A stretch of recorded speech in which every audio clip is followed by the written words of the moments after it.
Okay friends, let's get started on this rear brake service. Safety protection. The first thing we're going to do is make sure that your vehicle is raised and supported safely. Last thing you want is for this to come falling down and potentially hurt anybody. Once you're sure of that, we're going to remove this cover. You can find a little slot, grab your pry bar, just get it right in there, pop this off. Once you're behind here, you're going to see your lug nuts, and this right here, this is a locking lug. This is what the key looks like right here. Generally speaking, it can be found in your trunk. If it's not in the trunk, maybe it's moved to a glove box or something like that. Use your 21mm socket and remove all these lug nuts. Let's get our key on there. You just give it a little turn until it wants to fit in. That feels great. Last lug nut, it's the only one holding the wheel on, so be careful. Remove the wheel. Now that the wheel's out of the way, one of the first things I like to do, so I don't forget, is to grab this little plug. Go ahead and pull that out of there. And this is to access where your emergency brake adjustment is, which if you spin this, you'll be able to find the little star wheel in there, and I'll show you what that looks like in a minute. But we're not going to worry about that. We are going to save this. To move along, we're going to continue on by pushing back this caliper. So I'm going to come right in between this area, which is the caliper, and where the rotor slash pad is with my pry bar, and just slowly start prying it. Nice and slow. What we're doing at this point is we're pushing in that piston, and it's pushing fluid back up through the system. So you need to go slow. Almost there. Okay. If I look right in there, I can see that the piston's pushed it back as far as it's going to go. Next, I'm going to continue on to removing these. This is a 14mm headed bolt, and this is holding the caliper to the bracket itself. You're going to see that there's going to be a long shaft here because this is part of the slider. So what happens is once this is in, it's going to slide in and out inside this channel inside of the bracket. You need to remember that this top one had the rubber boot. You'll notice when I remove the lower one, it will not have this rubber boot. I'm just going to put this back in so it holds this from moving too much on me. Get that out of there. Okay, so as you can tell, it doesn't come out any further because of this arm right here.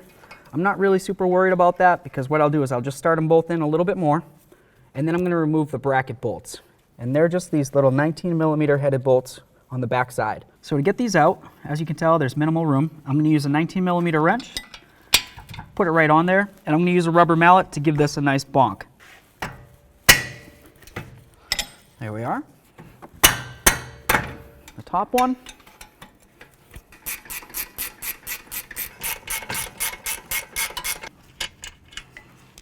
That's what the bolt looks like. It's got a little washer. Make sure you don't lose that washer. Bolt number 2 looks exactly the same as the first. You don't have to worry about mixing them up. Okay, at this point, obviously, I can get these sliders out of here. There's the bottom one. Like I said, no rubber down here. We need to remember the rubber went on the top slider bolt. There's the rubber. This off of here. We're going to carefully hang our caliper so it's putting no pressure on that flex hose. Next, let's get the rotor off of here. Just give it a little wiggle. Should slide off. If for some reason it didn't, what you would want to do is you would want to line up this hole up along the very top. And if you look inside, you can see this right here. This is the adjuster. All right? You'd want to de-adjust these E-brakes as far as you can to make it so it let go of the inside of this rotor. Of course, it could be frozen on just due to a whole bunch of rust right here. You could try giving it a couple loving bonks and just try to break it free as well. All right, so we're at the bench. We've got our caliper bracket here. We're going to take these pads out. Give them a little wiggle, take a peek. Next, I'm going to take off these tins, like that. While we're still playing with these tins, you're going to notice that with your brake pad package, it came with 2 different sets of tins inside of it. They all came in one bag. You can separate them just like I did. And what you'll notice is although they look approximately the same, if you look even closer, especially towards the center where my fingers are, there's a very big difference. This one right here is a much wider area in the center.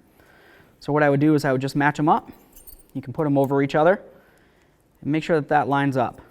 Obviously, if I was using a skinnier one, try to line it up, not so much. So it was easy enough to figure out which tins I'm going to use. These ones right here, I'm going to recycle. Of course, if you were doing a brake job and your caliper bracket required the other tins, you would go with those ones. The next thing I want to do is just turn this, and I'm going to take off these boots. They're both the same.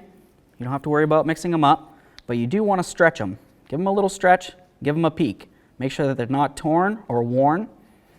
If you see any areas that look like they have a hole or it's very stiff, I would replace them. But I gotta tell you, these feel great. So what I'm gonna do is I'm gonna clean them, and I'll show you that in a second. At this point, we have a nice stripped caliper bracket here. There isn't anything extra on it that I can take off, so we're gonna start by cleaning it up. I grab my little brush here. You can use whatever you want, but I just happen to have this brush. Go right along all these mating areas where those tins are gonna ride. Okay, so that looks decent.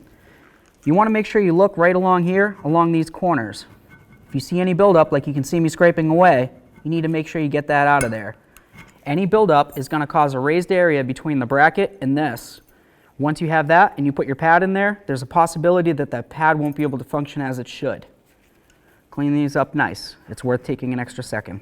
So all these mating surfaces look great. I cleaned them up, they look perfect. The next thing I want to do is clean up right inside here. This is where the sliders are going to go, and it needs to be very clean and very lubed once we're done. So to do that, I'm going to grab this nice collection bucket. I've got my hand protection and my eye protection like always, and I'm going to get started on cleaning those. Grab some parts cleaner, keep your mouth closed, here we go. All right, little bore brush if you've got one, would be helpful.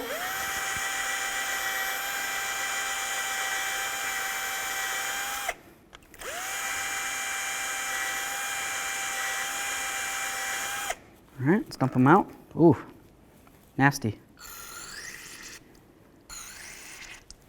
Just give it a couple extra blasts. Okay, the fluid came out clean. I'm going to take a peek inside. It doesn't look like it's very rusted, so I'm really not very worried about that at all. I'd say that this looks great. Let's let it dry, and we'll move along. Next, I'm going to move along to cleaning these boots. It's very simple. Just take one of these rags, open it up, grab a corner, and give it a nice twist. After you do that, put it right through just like this, and then grab that boot, try to spread it out as much as possible, and just roll it all over that rag. You want to try to get the rag to touch on every little spot on the inside of that boot and get out any bit of debris that might be stuck in there. Oh yeah, nasty. The next thing I'm going to do is grab the sliders and clean those up as well. I'm going to clean the shaft that goes inside of the bracket. As you can tell, it looks pretty great. If you turn it and it has a little bit of discoloration but no raised or pitted areas, you're doing all right. Take a peek at that rubber boot. It should spin around, but it shouldn't slide off. If it's swollen and it wants to slide off, it's going to cause braking issues, in which case it's simple enough to replace. You just take a pocket screwdriver, pop it off, slide on your new one, which you'd have to get as a kit. It'll probably come with these. And, then you'd be all set. Do the same to both. Get them nice and cleaned up. And I'm not going to worry about lubing these yet, which I normally would on most brake jobs, but since these have to go on while the caliper and the bracket and everything are all together, I'm going to do those at that point. I'm going to continue on though. I'm going to grab some of this moly grease. It's just caliper grease. It doesn't have anything in there that's going to hurt the rubber. I'm going to go right along there, just like that, and then I'm going to get right up on the lip. There's like a little lip on the caliper bracket right there, and that's where that boot's going to ride. You need to put grease on there. That's going to help keep moisture out. Slide that up on there. Perfect. I'm going to do the same the other one. Try to get some of that grease inside the hole there. Okay, up along the lip, super important. Get this on there. Just like that.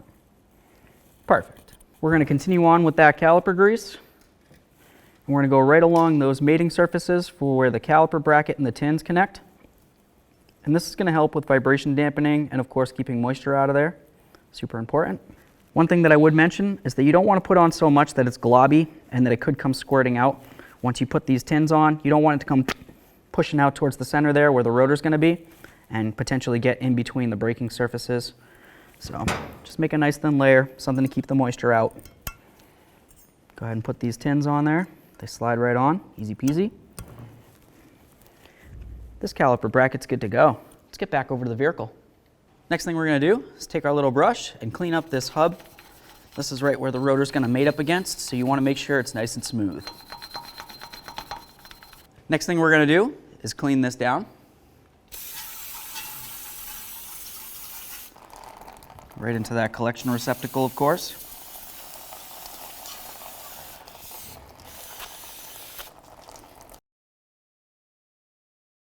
All right, once you have this all cleaned down, you're going to use a little bit of copper never seize.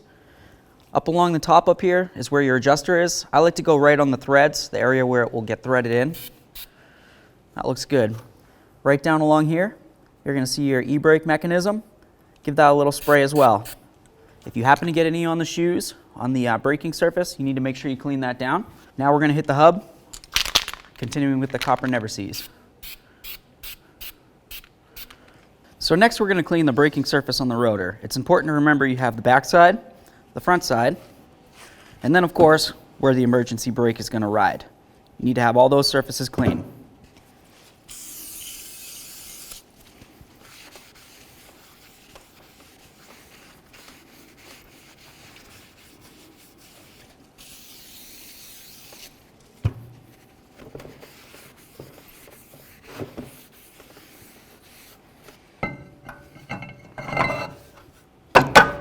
Slide it right on there. Just make sure it can still spin. So now we're going to move along to adjusting up the emergency brake. You just want to give this a spin and take a listen. You want to hear a very, very slight drag, okay? As soon as you hear that drag, you're just going to take it back one click or one little turn. To do that, you want to go so you can see that little adjuster screw right through this hole. Take a small screwdriver, whatever you've got, just come right through here. When you take your screwdriver and you go up against that wheel, if you pull down while it's up against the wheel, that's going to de-adjust it. If you go like this and you pull your screwdriver handle up, that's going to adjust the tension more. Go a little bit more. Okay, see? That's too much.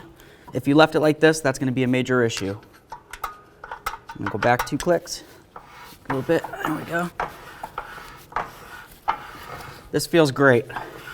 Don't forget to put in your little rubber plug. It's very important. And I like to do it before I put the whole brakes together, just in case maybe you push it through on accident. See, it's very easy. It was ready to go through. Perfect. The next thing we're going to do is grab the caliper. This is the muscle of the brake, obviously. We've got our piston pushed all the way in. I'm going to take my little brush and just kind of brush this around and get off as much of that old brake dust as possible.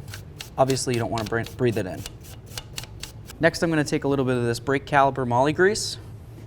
I'm going to go right along the metal part of the piston, just like that. That's right where it's going to be touching up against the pad. And then I'm going to go right on the inside of this ear and right there. These are all the areas that's going to be touching against the brake pad. This is going to help with vibration dampening and noise reduction. So next, I'm just going to put a thin coating of moly grease right on these. You don't need to put too much, but I do like to get right up along that lip, up along here. You don't need to go up on the threads though, just the lip where that boot's going to ride. And definitely don't use too much grease on this portion, because as you put this into the boot, you're going to notice that it pushes all the grease up and then it might get into the threaded area. If you want to use a little bit of thread locker here, it's completely up to you, but I don't deem it necessary on this particular part.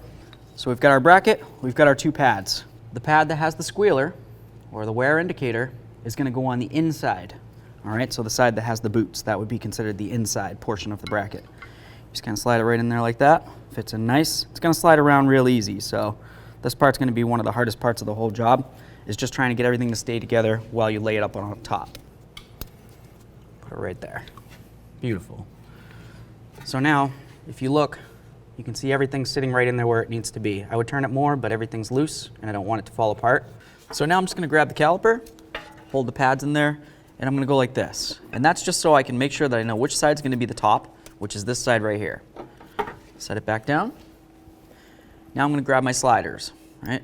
I got a little bit of grease on there. This is the one with the rubber boot. The one with the rubber is going to go on that portion that I told you to make sure is on the top. So I'm going to go right in over here. Let's see if I can turn this.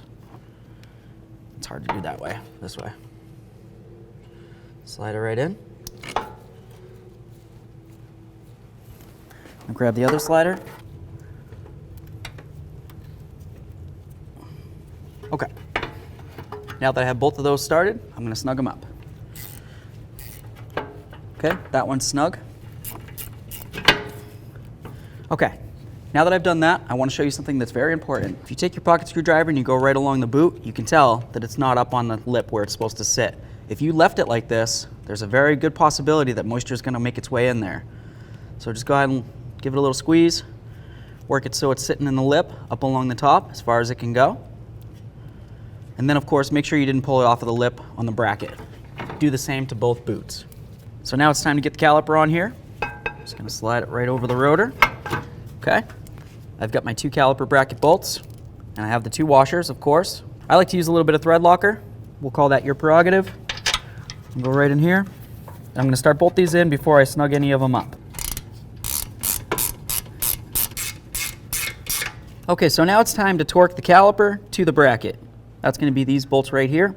Obviously, if you're using a straight socket with your torque wrench, you're probably not going to get it in there.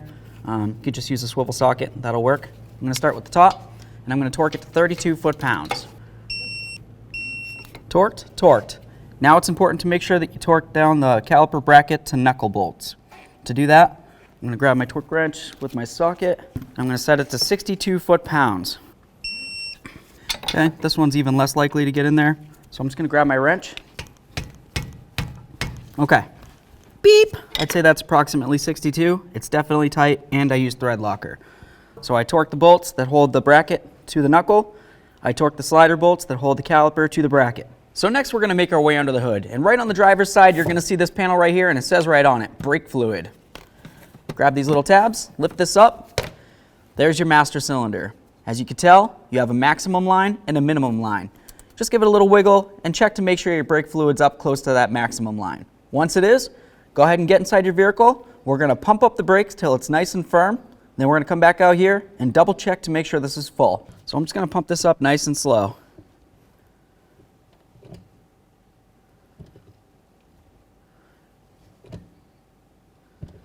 Okay, it's nice and firm, very close to the top. I wouldn't expect it to be all the way at the top, but I can feel that it's not dropping anymore. At this point, I know that my calipers are all nice and pumped up. Let's go double check that brake fluid. Okay, so as you can tell, the brake fluid is a little bit low. I'm just going to lift this up. I'm going to look right on the cap, and it tells us to use .3 brake fluid. So you need to use .3. I'm going to go ahead and add some right up to that maximum line. And that's perfect. The last thing that you want is to come up above the maximum line, and that can cause an issue. Make sure you cover it as soon as possible, and make sure it's nice and snug. After that, I'm going to put this cover on here. All right, so now that we got one side pieced together, let's go ahead and do the same to the other side. It's time to get the wheel up on here.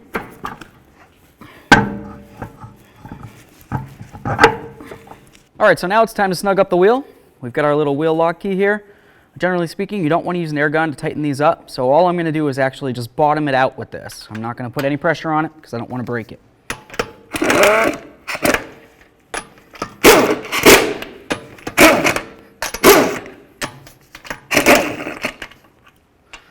Awesome. Now we're going to torque these to manufacturer's specifications. The next thing we're going to do, and probably one of the most important, is to torque the wheels. We're going to do this in a crisscross pattern. Torque them to 80 foot-pounds.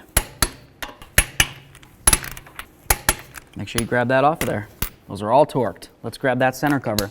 When you look at your center cover, you're going to notice on the inside you can see something that looks a lot like a valve stem, which looks like this. That's where we're going to line it up. Just like that. You can see that these markings line up as well. Give it a loving bonk. Make sure it's completely on. That looks great. Take it for a road test.